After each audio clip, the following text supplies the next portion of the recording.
설 명절을 통해서 많은 사람들이 오가고 또 지금도 고향에 머물러 있고 예배를 드리는 사람도 있고 고향을 방문해서 함께 더불어 예배를 드리는 우리들도 있을 것을 믿습니다. 저는 늘 명절 때마다 가장 중요한 일을 한 가지 하는데 거제 땅을 지키는 겁니다. 저는 이번 설 명절도 집에서 거제 땅을 지키느라고 무진애를 줬습니다. 여러분들도 삶의 터전에서 많은 것들을 잘 지켜나가시기를 바랍니다. 2부 예배 참석하신 여러분을 주님의 이름으로 환영하고 축복합니다. 하나님의 귀한 은혜가 우리 모두에게 넘쳐나기를 소망합니다.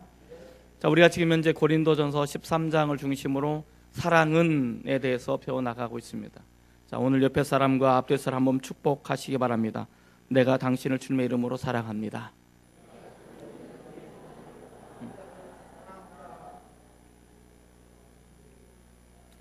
자, 이제 내가 주님의 이름으로 당신을 사랑합니다라는 이 고백이 어떤 고백인지 아시겠죠? 그냥 피상적으로 말로만 하는 것이 아니고 고린도전서 13장에 의하면 이 사랑이 어떤 사랑인지 우리가 배워나갔죠.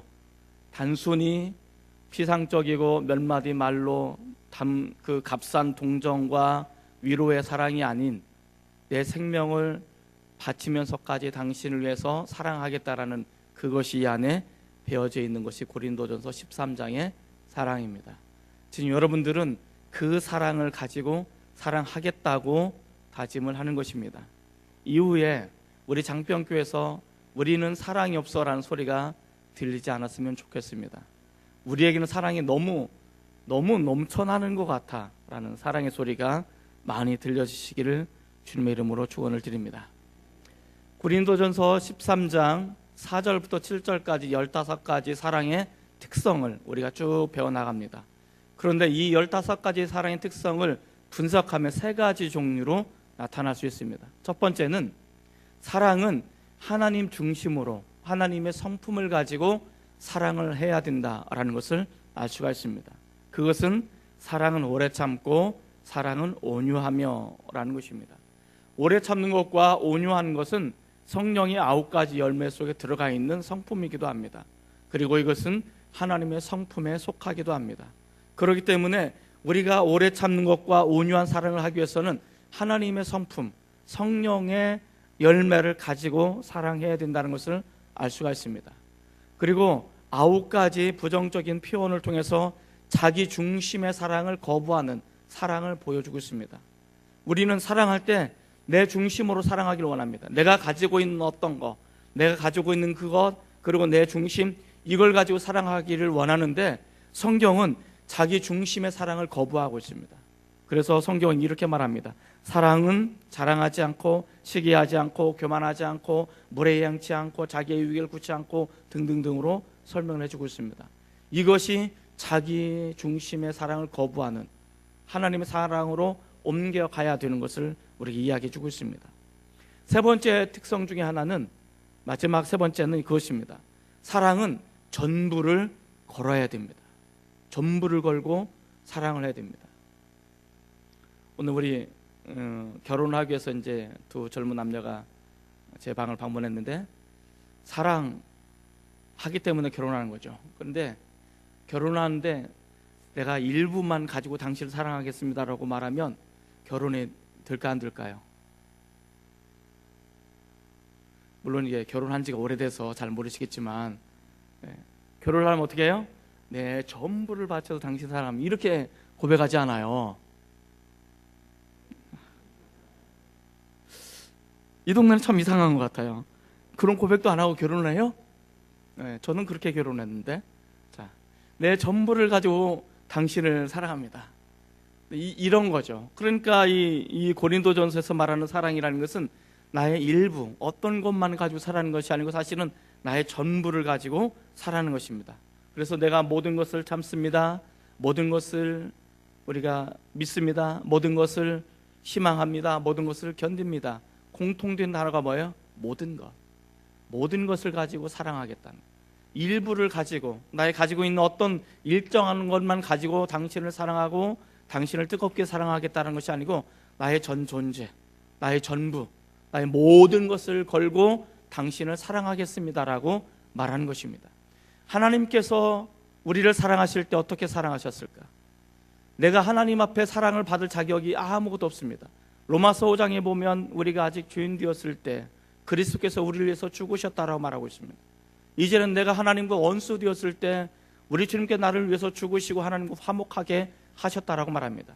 우리가 하나님 앞에 죄인 되었고 내가 하나님 앞에 원수 되었던 그 시절, 그때 나는 하나님을 믿지 않았고 나는 하나님을 외면했던 그 시절, 그런데 하나님께서는 이런 나를 사랑하실 때 어떻게 사랑하셨냐면 자신의 전부를 가지고 사랑하셨어요.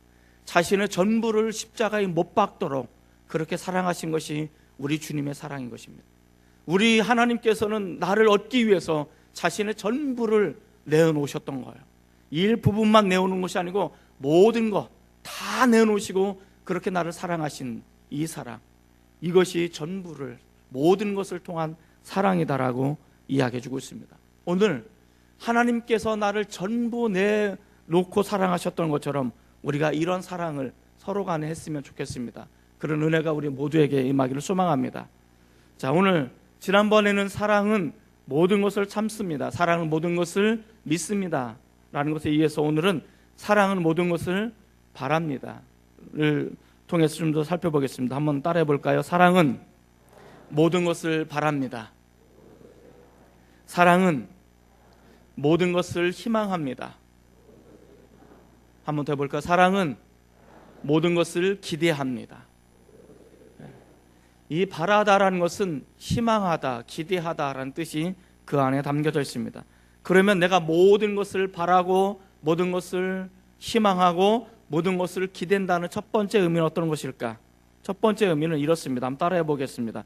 하나님의 약속을 바라보며 기다리는 것. 무작정 기다리는 것이 아니고 하나님의 약속을 바라보고 하나님의 약속을 붙잡고 기다리는 것입니다. 우리가 믿음의 여정을 시작하죠. 믿음의 여정은 내가 예수님을 만나고 예수님이 나의 주님 되심을 고백하는 거죠.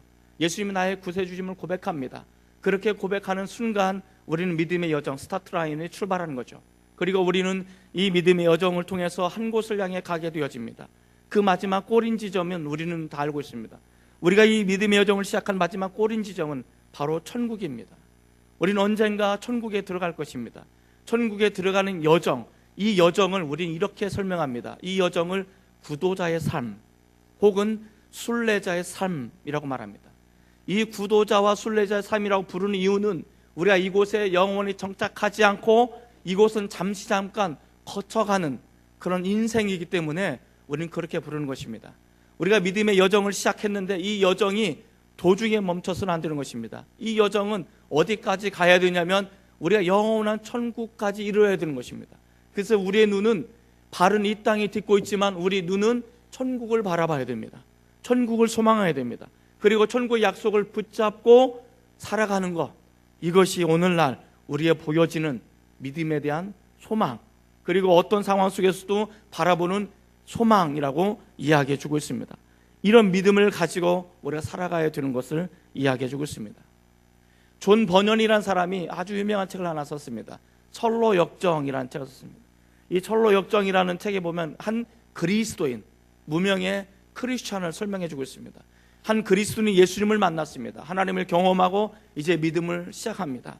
그동안 수많은 짐보따를 짊어지고 살아오는 너무 힘들었어요. 그래서 예수님의 십자가를 경험해서 모든 짐보따를 다 벗어던지고 자유롭게 여행을 시작합니다. 그런데 이 그리스도인이 살아가는 삶의 여정에는 많은 것들이 있습니다. 거기에는 시험도 있고, 거기에는 유혹도 있고, 거기는 시련도 있고, 때로는 핍박도 있고, 어려움도 있습니다. 물론 기쁨도 있고 행복한 것도 있고 즐거운 것도 있습니다.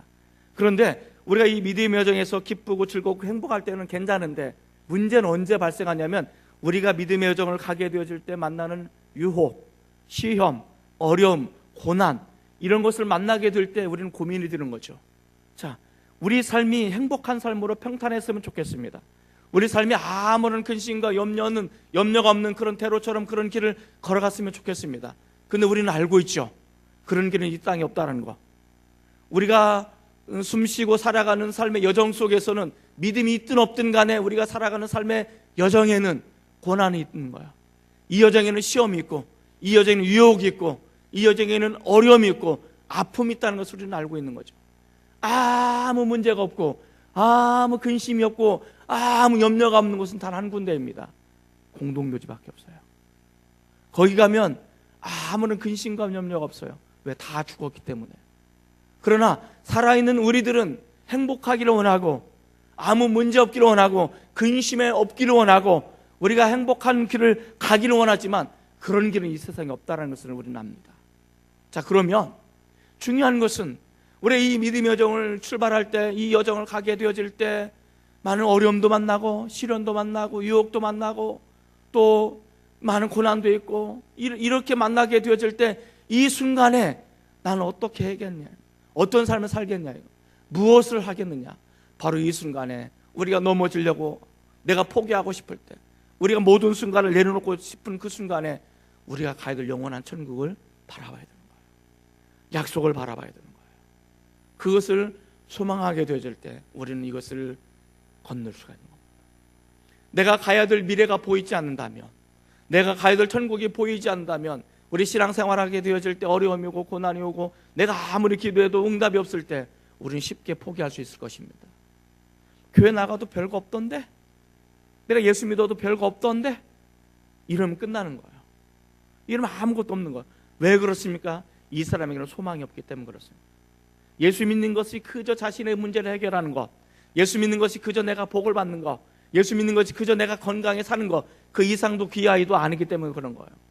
예수님이 이것 때문에 십자가에 죽으신 것이 아닌데, 내가 이 땅에 살면서 고난 가운데 살아도, 내 이 땅에 살면서 질병 가운데 살아도, 내 이 땅에 살면서 어려움에 살아도 그래도 우리가 포기할 수 없는 것은 영원한 천국을 나에게 약속을 하셨기 때문에, 예수님의 십자가를 통해서 나를 영원한 천국에 들어보내시겠다라는 말씀을 내가 붙잡고 있는 한 우리는 여기에 서서 살아갈 수가 있는 거예요. 이것이 우리에게 믿음을 요청하는 것이고, 이것이 바로 우리가 바라봐야 될 소망인 것입니다. 그런데 제가 가만히 인생을 살아보니까 우리가 영원한 천국을 바라보지 못할 때 우리는 공허하니까, 우리 안에 공허하니까 우리는 다른 것을 채우려고 합니다. 이 공허한 마음을 채우려고 합니다.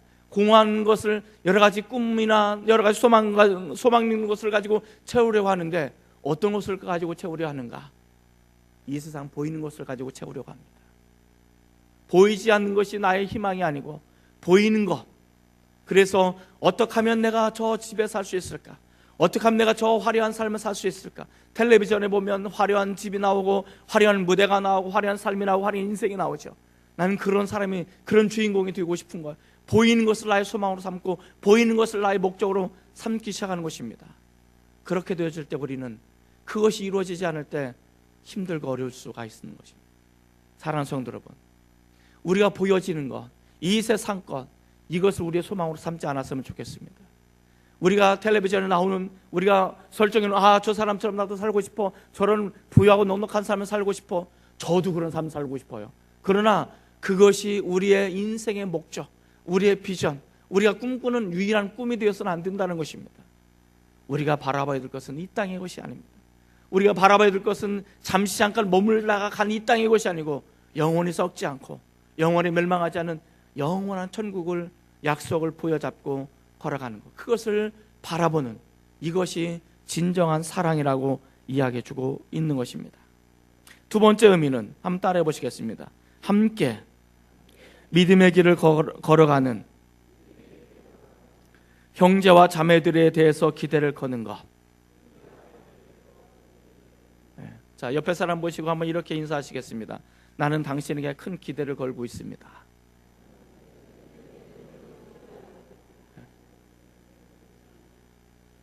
저는 우리 장평교회 성도들에게 큰 기대를 걸고 있습니다.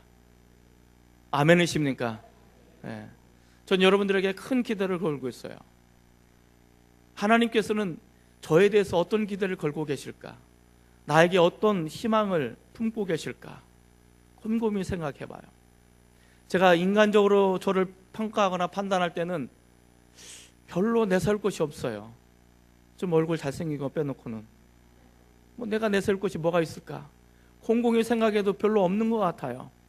그런데 하나님께서 뭐라고 말씀하시냐면, 야, 내가 너를 위해서 십자가에 죽을 만큼 너를 사랑하고 내가 십자가에서 아낌없이 내 모든 걸 쏟아 부을 만큼 너에게 큰 기대를 걸고 있어 라고 말씀하시는 거예요.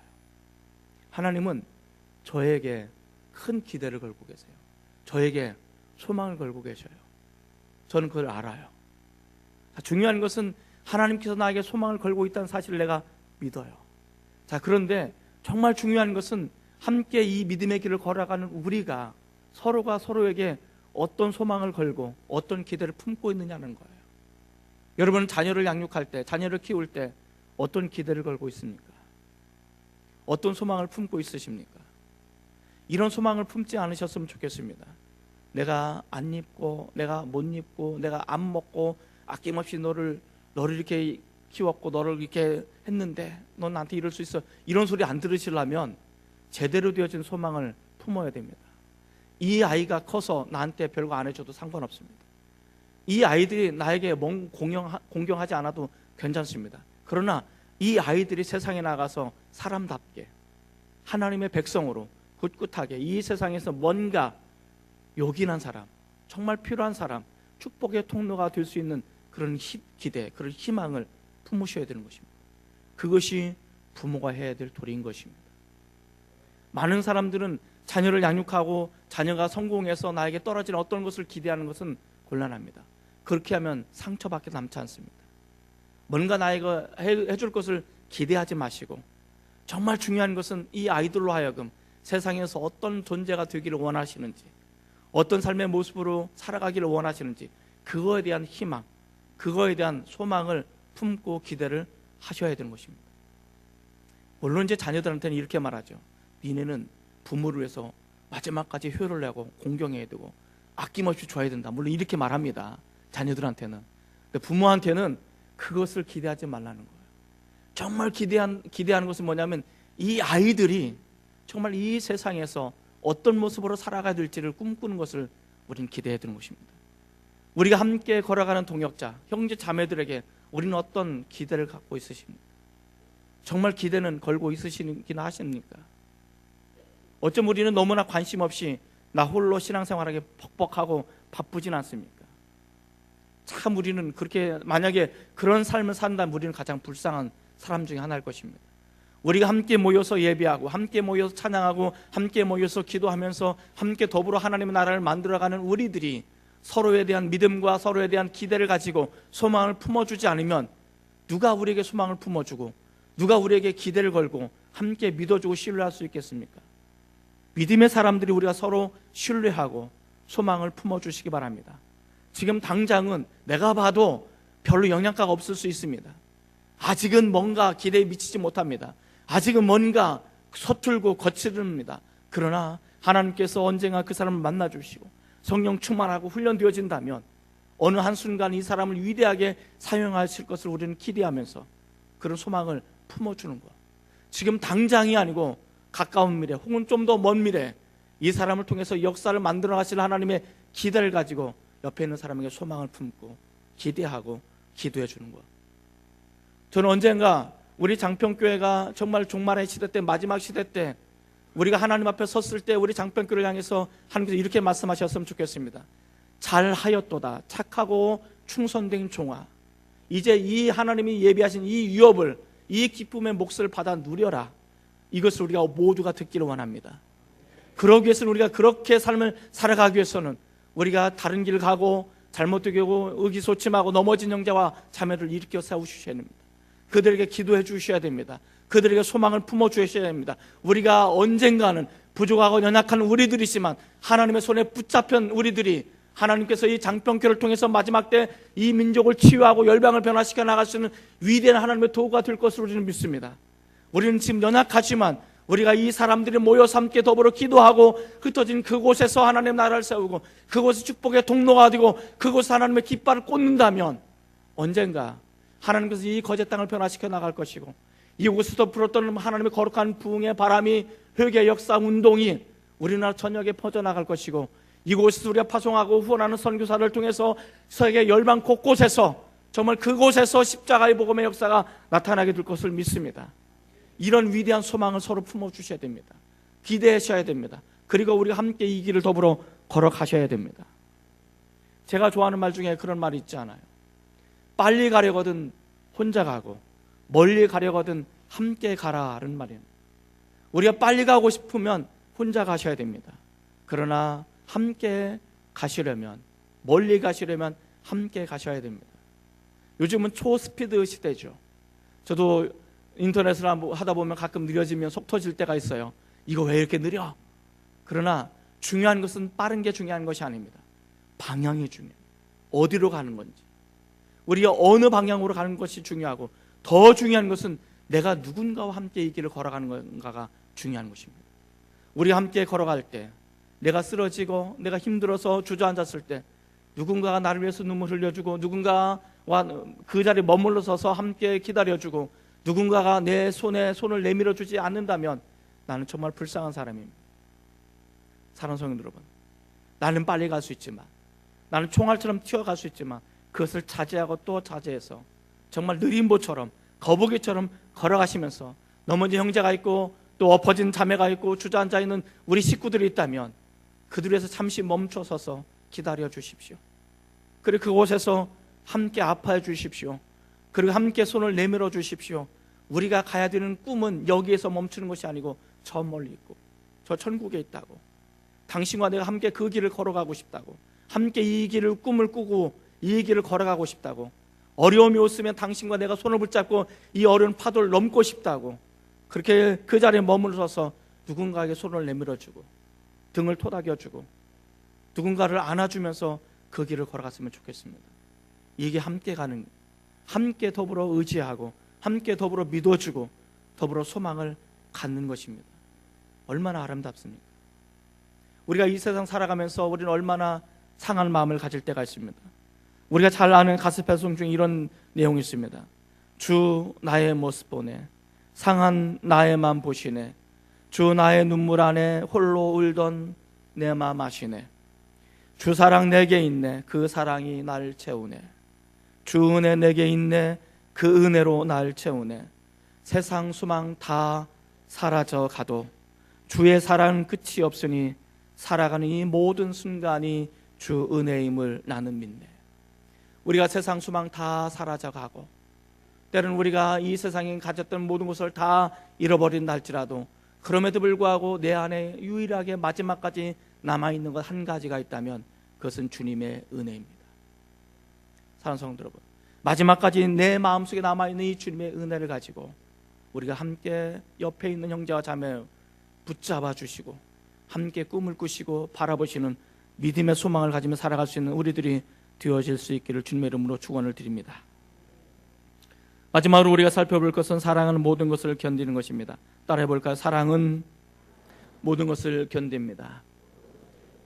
7절에 보면 그렇게 나오죠. 사랑은 모든 것을 참습니다. 그리고 마지막 부분에 보니까 사랑은 모든 것을 견딥니다. 참는 것과 견디는 것이 어떤 차이가 있어요, 목사님? 차이가 없죠. 단어로 적어보면 공통된 단어는 인내하다라는 단어로 추각할 수 있습니다. 그런데 쓰임새가 약간 달라요. 이 앞에 사랑은 모든 것을 참는다라는 것은 이런 것입니다. 내가 예수님을 만나고 믿음의 생활을 하죠. 믿음의 여정을 걸어가게 되어지죠. 그때 만나게 되는 다양한 어려움들, 다양한 상황들, 이 상황 속에서 내가 참아하는 것, 끝까지 견디는 것을 의미합니다. 예를 들어서 믿지 않는 곳으로 시집을 가면 갈등이 생길 수 있어요. 또 믿지 않는 학급에 들어가면 왕따를 당할 수가 있어요.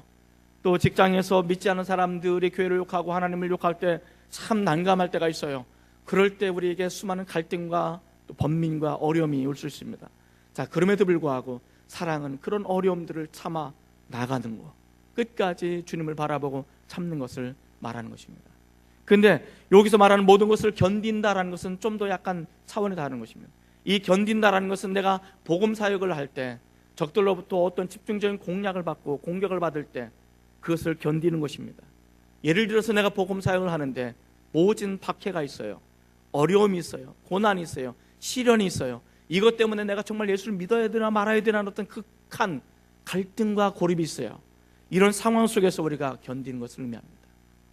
약간 차이가 있죠. 그래서 이 견딘다는 것은 사랑은 모든 것을 견디도록 하는 것입니다.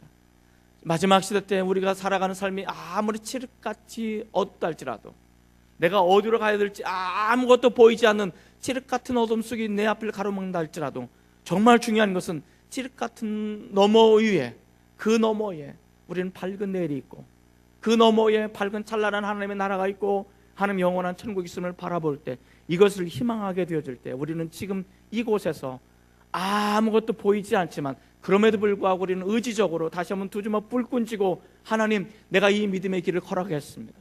하나님, 내가 어떤 상황 속에 내가 견디겠습니다.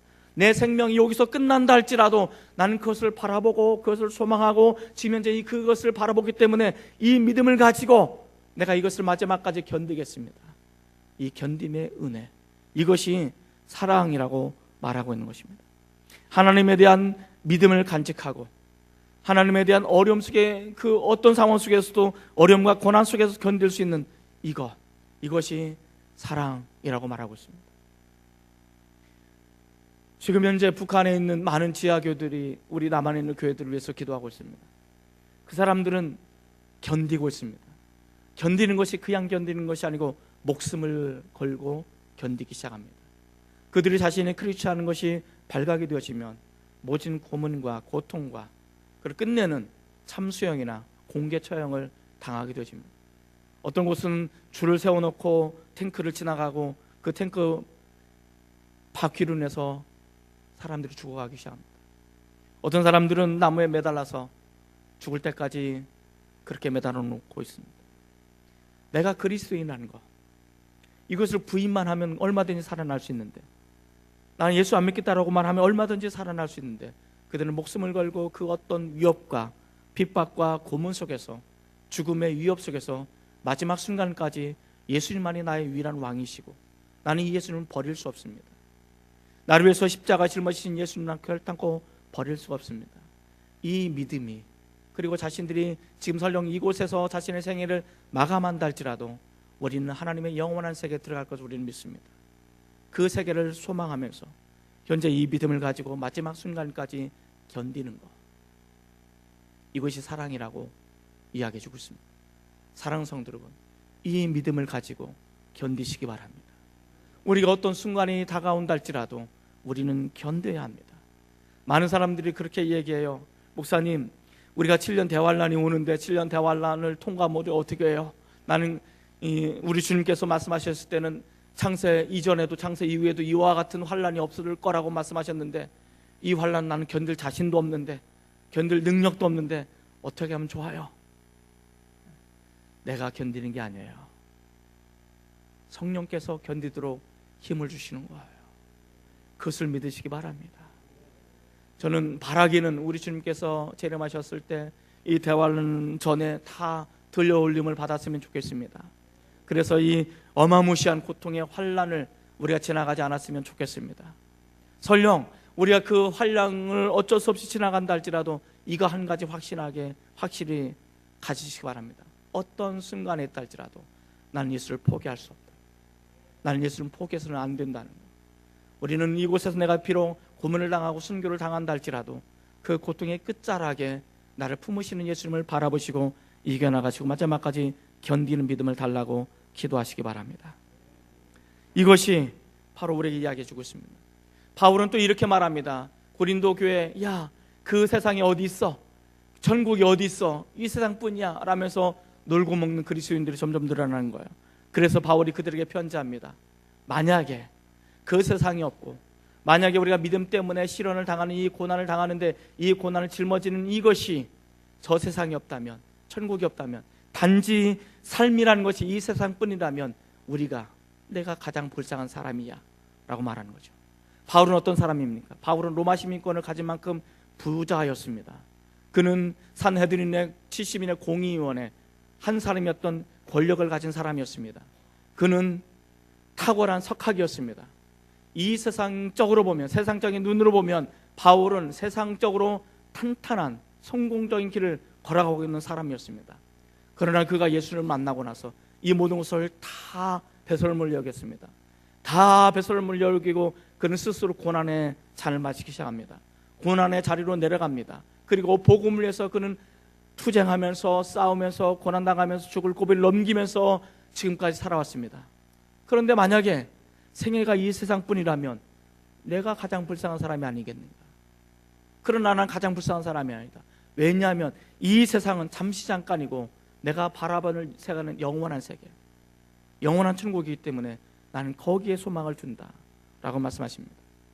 사랑하는 성도 여러분, 우리는 어쩌면 두 세계에 끼어서 살아갈 수 있습니다. 하나는 세상이란 세계, 하나는 하나님의 나라는 세계. 이 두 세계 샌드위치에 끼어서 이러지도 못하고 저러지도 못하고 세상에 올인하지도 못하고 하나님의 세계에 올인하지도 못하고 어정쩡하게 타협하는 모습으로 살아갈 수도 있습니다.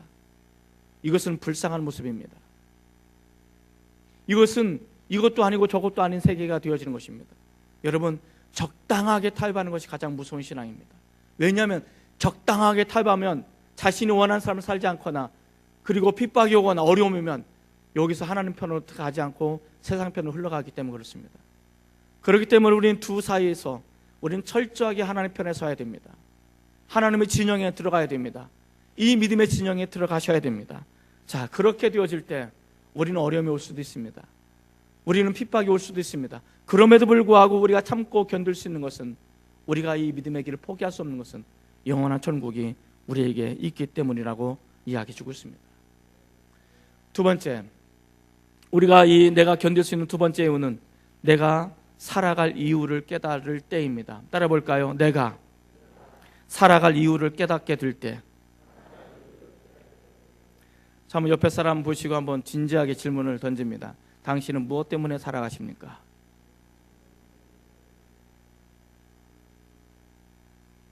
자, 한번 제가 우리 성가대한테 물어볼게요. 집에 가서 아직 안 돌아가신 분들이 있는데, 성가대 여러분들은 무엇 때문에 사십니까?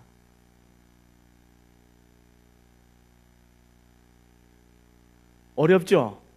무엇 때문에 사시는지. 자, 사랑하는 성도 여러분, 여러분은 무엇 때문에 사십니까? 자, 이건 굉장히 중요한 질문입니다.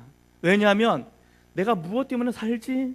라는 이것을 깨닫지 못하면 우리는 세상으로 흘러가기가 쉽기 때문에 그렇습니다. 한번 생각해 봅시다. 만약에 내가 무엇 때문에 살지, 내가 살아가는 이유와 목적을 잃어버리게 될 때 우리는 되는 대로 삽니다. 그냥 삽니다.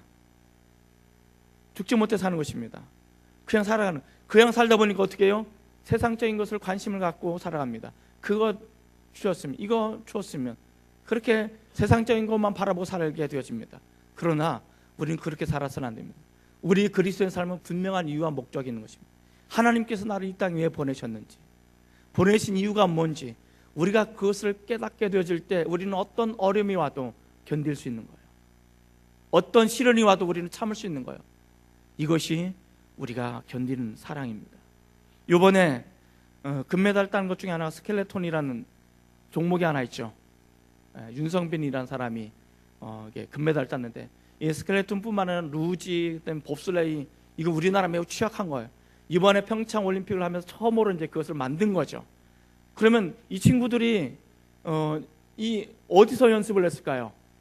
뭐 다른 나라 가서 연습을 한지 아니면 우리나라에 있을 때는 아스팔트 위에서 연습을 한 거예요. 아스팔트 위에서 봅슬레이 끼어가지고 하고 루지 타고 썰매 타고 그렇게 연습을 한 거예요. 정말 얼마나 힘들었어요. 그러다 보니까 부상도 잦아지고 아무도 응원해 주지 않고 지지해 주지 않고 무관심 속에 정말 묵묵히 땀을 흘려야 되는 것이 얼마나 힘들고 어려운 거예요. 그럼에도 불구하고 이들은 그 부상과 또 아무도 알아주지 않는 것과 아무도 가지 않은 이 길을 내가 걸어가는 두려움이 있었을 것입니다. 그럼에도 불구하고 그것을 견딜 수 있었던 것은 그들에게 꿈과 목적이 있었기 때문에 그렇습니다. 이 꿈과 목적이 있을 때 그 어떤 어려움도 견딜 수 있는 거예요. 마찬가지예요. 우리가 하나님께서 주신 그 이유와 목적과 꿈을 우리가 발견하게 되어질 때 우리는 그 꿈을 이루기 위해서 어떤 시련도 어떤 어려움도 견딜 수 있음을 우리에게 이야기해 주고 있습니다. 이것이 우리의 가슴을 떨리게 만드는 것입니다. 우리의 가슴을 흥분하게 만드는 것입니다. 여러분은 살면서 가슴 떨리는 인생을 경험해 보신 적이 있으십니까? 여러분의 가슴을 흥분시키게 만드는 그런 열정을 가슴에 품고 살아보신 적이 있으십니까? 그것이 여러분의 인생의 목적이 되어서 내가 어떤 순간에도 이것을 위해서 내가 살아가겠노라 다짐하면서 기꺼이 고난의 현장으로 내려가 보신 적이 있으십니까? 복음은 그것을 가능하게 만듭니다. 마지막 한 가지 예화를 들고 마치도록 하겠습니다. 한비아 씨, 잘 알죠? 한비아 씨가 쓴 지도 밖으로 행군하라는 그 책에 보면 이렇게 이야기합니다. 어떤 아프리카 여행을 하는데 아주 그날에 유명한 흑인 치과 의사가 있었습니다. 이 사람이 일주일에 한 번은, 하루는 꼭 오지에 들어가서 무료 봉사를 하기는 거예요. 이 사람의 치료받기 위해서 줄을 서는 거예요. 많은 사람이 대기하는 것입니다. 자, 그런데 하루를 공친다면 그만큼 돈을 벌 수 있는 것을 포기하는 거예요. 도리어 자신이 번 그것을 가지고 오지에 들어가서 아무도 알아주지 않지만 그들을 돕고 섬기는데 하고 있는 거예요. 자, 그 삶의 현장에서 한비아 씨가 그 사람을 만났어요. 궁금해서 물어봤답니다. 당신은 무엇 때문에 이 오지에 와서 이렇게 힘든 봉사를 하고 헌신하십니까? 그랬더니 이 흑인 치과 의사가 하얀 이를 드러내면서 그렇게 이야기하더랍니다. 이것이 내 가슴을 뛰게 만들기 때문에 그렇습니다. 어느 청년이 한비아 씨가 강연하는데 그렇게 묻습니다. 당신은 바람의 딸로서 왜 그렇게 힘들고 어렵게 오지를 찾아 여행을 떠납니까? 그때 한비아 씨가 이 이야기를 하면서 동일하게 대답합니다. 이것이 내 가슴을 뛰게 만들기 때문에 그렇습니다. 여러분, 어떤 복음이 여러분의 가슴을 뛰게 만드십니까? 예수 그리스도의 십자가를 통해서 여러분의 가슴에 뛰게 만드는 것이 어떤 것입니까? 예수님을 통해서 우리가 만나는 인생의 목적과 이유를 우리는 분명히 안다면, 그것이 내 가슴을 뛰게 만든다면 우리는 어떤 시련과 어떤 어려움 속에서도 우리는 끝까지 마지막까지 견디어 나갈 것을 믿습니다. 그런 마지막까지 견디고 승리하시는 저와 여러분이 되시기를 주님의 이름으로 축원을 드립니다. 기도하시겠습니다.